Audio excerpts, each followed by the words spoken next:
1심에서 법정 구속된 피고인이 항소심에서 재판 결과가 확정되기 이전에 구속 상황에서 풀려날 수 있는 가장 빠른 방법은 보석 신청입니다. 물론 1심 재판 중에도 합의 등 구속영장 청구 당시와 다른 상황이 생긴다면 보석 신청을 할 수 있겠지요. 합의가 된 사안이라면 아주 중죄가 아닌 이상 보석이 허가될 가능성도 상당히 있습니다.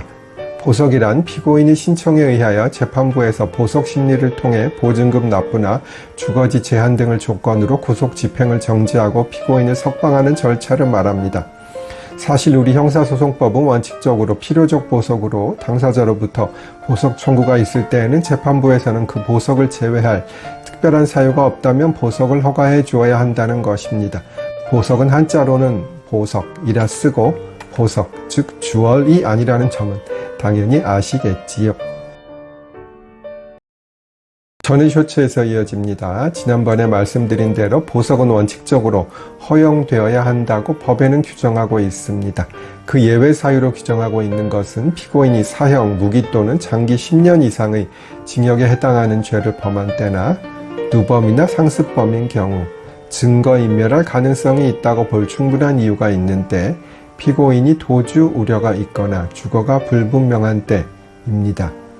그러나 이건 법 이론상 그렇다는 것이지 실무에서는 1심에서 법정 구속된 피고인은 웬만하면 보석 불허가 사유가 있다고 평가되는 경우가 대부분이어서 보석 신청이 허가되는 경우는 상당히 예외적인 것임을 알아두셔야 하겠습니다.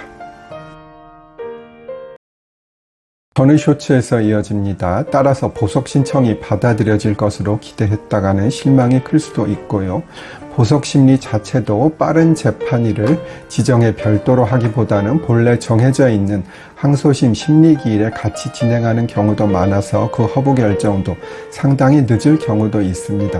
항소장을 접수하면 1심 법원에서 기록을 2심으로 보내게 되는데요.